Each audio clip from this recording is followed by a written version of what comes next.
पश्चिम बंगाल में गाय काटना पूरी तरह बैन है या कानून कुछ और कहता है? आज हम पढ़ेंगे असली सरकारी दस्तावेज। महत्वपूर्ण सूचना, इस वीडियो में West Bengal animal slaughter control act 1950 यानी पश्चिम बंगाल पशुवध नियंत्रण अधिनियम 1950 का हिंदी अनुवाद और सरल व्याख्या प्रस्तुत की गई है। इस वीडियो का उद्देश्य केवल शैक्षिक, जानकारीपूर्ण और जागरूकता फैलाना है। यहाँ दी गई जानकारी सरकारी कानून और प्रकाशित दस्तावेजों के आधार पर तैयार की गई है। इस वीडियो का उद्देश्य किसी धर्म, समुदाय, व्यक्ति या समूह की भावनाओं को ठेस पहुंचाना, अपमान करना या किसी प्रकार की नफरत फैलाना नहीं है। दर्शकों से अनुरोध है कि किसी भी कानूनी निर्णय के लिए सरकारी गजट, आधिकारिक दस्तावेज या किसी कानूनी विशेषज्ञ की सलाह अवश्य लें। साल 1950, आजादी के ठीक बाद का भारत कृषि, दूध उत्पादन और पशु शक्ति को बचाने के उद्देश्य से पश्चिम बंगाल में बनाया गया एक महत्वपूर्ण कानून, पश्चिम बंगाल पशुवध नियंत्रण अधिनियम 1950। इस कानून में आखिर लिखा क्या है? कौन कौन से पशु इस कानून के दायरे में आते हैं? कब पशुवध कानूनी माना जाएगा और कब यह अपराध बन जाता है?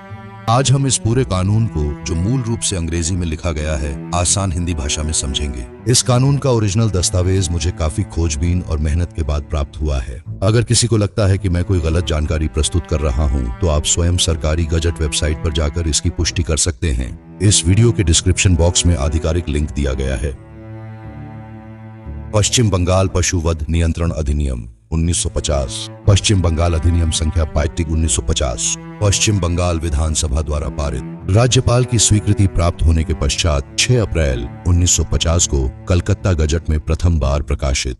कुछ निर्दिष्ट पशुओं के वध को नियंत्रित करने संबंधी अधिनियम। चूंकि दूध की आपूर्ति बढ़ाने तथा कृषि के विकास के लिए आवश्यक पशु शक्ति की बर्बादी को रोकने के उद्देश्य से कुछ पशुओं के वध को नियंत्रित करना आवश्यक और उचित समझा गया है। अतः निम्नलिखित अधिनियम बनाया जाता है।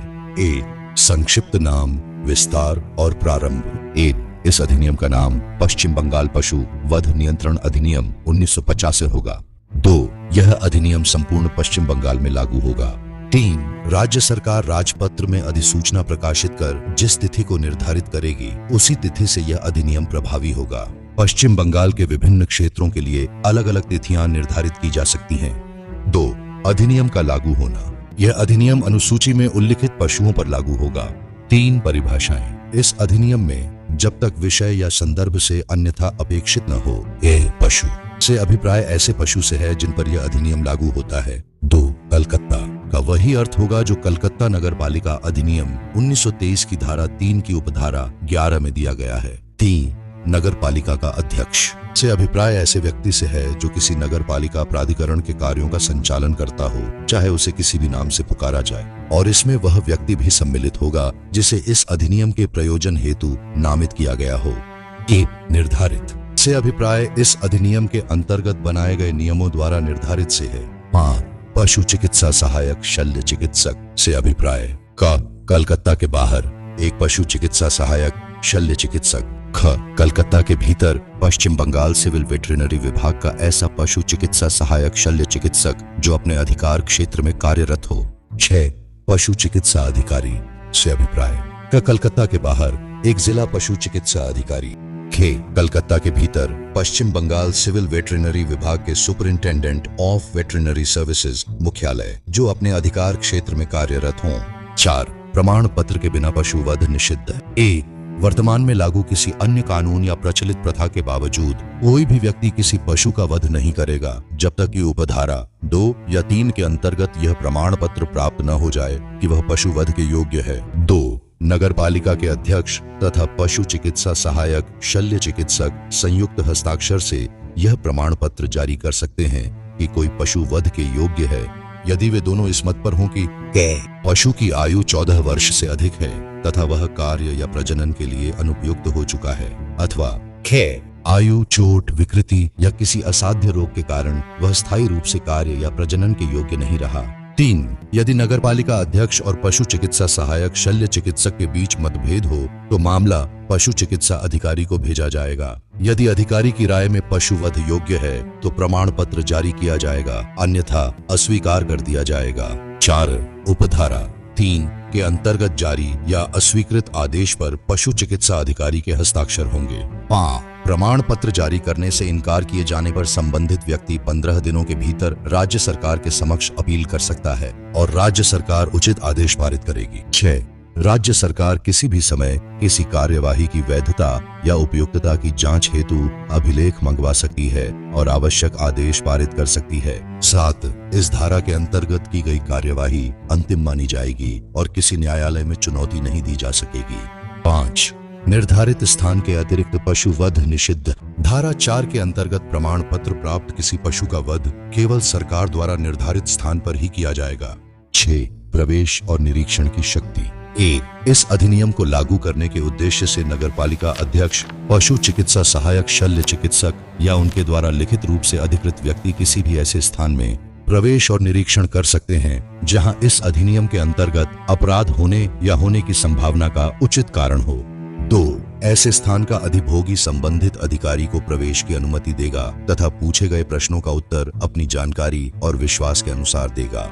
8. दंड। इस अधिनियम के किसी भी प्रावधान का उल्लंघन करने वाला व्यक्ति अधिकतम 6 महीने के कारावास या 1000 रुपए तक के जुर्माने या दोनों से दंडित किया जाएगा। 8. अपराध संज्ञेय होंगे। दंड प्रक्रिया संहिता 1898 में कुछ भी निहित होने के बावजूद इस अधिनियम के अंतर्गत सभी अपराध संज्ञेय माने जाएंगे। 9. उकसावा और प्रयास। इस अधिनियम के अंतर्गत दंडनीय अपराध के लिए उकसाने या प्रयास करने वाले व्यक्ति को भी वही दंड दिया जाएगा। 10. सरकारी सेवक माने जाएंगे। इस अधिनियम के अंतर्गत शक्तियों का प्रयोग करने वाले सभी नगरपालिका अध्यक्ष, पशु चिकित्सा सहायक, शल्य चिकित्सक, पशु चिकित्सा अधिकारी तथा अन्य व्यक्ति भारतीय दंड संहिता की धारा 21 के अंतर्गत लोक सेवक माने जाएंगे। 11. सद्भावना में किए गए कार्यों का संरक्षण। इस अधिनियम या इसके अंतर्गत बनाए गए नियमों के अनुसार सद्भावना में किए गए किसी कार्य के लिए किसी व्यक्ति के विरुद्ध कोई वाद, अभियोजन या अन्य कानूनी कार्यवाही नहीं की जाएगी। 12. छूट प्रदान करने की शक्ति। राज्य सरकार सामान्य या विशेष आदेश द्वारा तथा आवश्यक शर्तों के अधीन किसी पशु के वध को धार्मिक, चिकित्सीय या अनुसंधान संबंधी उद्देश्य से इस अधिनियम के प्रावधानों से छूट प्रदान कर सकती है। 13. शक्तियों का प्रत्यायोजन। राज्य सरकार राजपत्र में अधिसूचना प्रकाशित कर इस अधिनियम के अंतर्गत अपनी कुछ शक्तियां या कार्य किसी अन्य अधिकारी को सौंप सकती है। 14. नियम बनाने की शक्ति। 1. राज्य सरकार राजपत्र में अधिसूचना प्रकाशित कर इस अधिनियम के उद्देश्यों को पूरा करने हेतु नियम बना सकती है। 2. विशेष रूप से निम्नलिखित विषयों पर नियम बनाए जा सकते हैं। धारा 4 के अंतर्गत प्रमाण पत्र हेतु आवेदन का प्रारूप और प्रक्रिया। प्रमाण पत्र के लिए देय शुल्क तथा प्रमाण पत्र का प्रारूप। वे स्थान जहां पशुओं का वध किया जा सके। धारा 12 के अंतर्गत पशु वध की अनुमति की शर्तें। अनुसूची। धारा 2 देखें। इस अधिनियम के अंतर्गत निम्नलिखित पशु आते हैं। 1. सांड। 2. बैल। 3. गाय। 4. बछड़ा। 5. नर एवं मादा भैंस। 6. भैंस के बच्चे। 7. बधिया भैंस। अब तक हमने जो कानून सुना उससे ये समझ में आता है कि कानून में कहीं भी गौमाता शब्द लिखकर ये नहीं कहा गया है कि गाय का वध पूरी तरह प्रतिबंधित है। पश्चिम बंगाल के 1950 के कानून में गाय, बैल, भैंस आदि पशुओं के वध को नियंत्रित किया गया है। कानून के अनुसार कुछ निर्धारित शर्तें पूरी होने पर और आवश्यक प्रमाण पत्र मिलने पर पशु वध की अनुमति दी जा सकती है। साथ ही धारा 12 में राज्य सरकार को धार्मिक उद्देश्यों के लिए विशेष छूट देने का अधिकार भी दिया गया है। इसलिए व्यवहारिक रूप से यह विषय कई बातों पर निर्भर करता है। कौन सा पशु है, फिर उसकी उम्र और स्थिति क्या है, स्थानीय प्रशासन के नियम क्या हैं, वेटरिनरी प्रमाण पत्र है या नहीं, वध निर्धारित स्थान पर हो रहा है या नहीं, और सरकार की वर्तमान अधिसूचनाएं क्या कहती हैं। अर्थात कानून में यह भी नहीं लिखा कि हर परिस्थिति में पूरी तरह प्रतिबंध है और यह भी नहीं लिखा कि बिना किसी नियम के सब कुछ किया जा सकता है। सरल शब्दों में कहें तो यह कानून धार्मिक कुर्बानी को पूरी तरह प्रतिबंधित घोषित नहीं करता, लेकिन बिना किसी शर्त के खुली अनुमति भी नहीं देता। सरकार और प्रशासन के नियमों के अनुसार निर्धारित शर्तों के भीतर अनुमति या छूट दी जा सकती है। अगर आपको यह जानकारी महत्वपूर्ण लगी हो तो वीडियो को लाइक करें, शेयर करें और चैनल को सब्सक्राइब जरूर करें, ताकि कानून, इतिहास और समाज से जुड़ी ऐसी ही तथ्य आधारित और दस्तावेजों पर आधारित जानकारी आप तक पहुंचती रहे। और याद रखिए, सोशल मीडिया की अफवाहों से नहीं बल्कि असली कानून और सरकारी दस्तावेजों से सच को समझिए। वीडियो के डिस्क्रिप्शन बॉक्स में आधिकारिक दस्तावेज का लिंक दिया गया है, आप स्वयं भी उसे पढ़कर सत्यापन कर सकते हैं। धन्यवाद।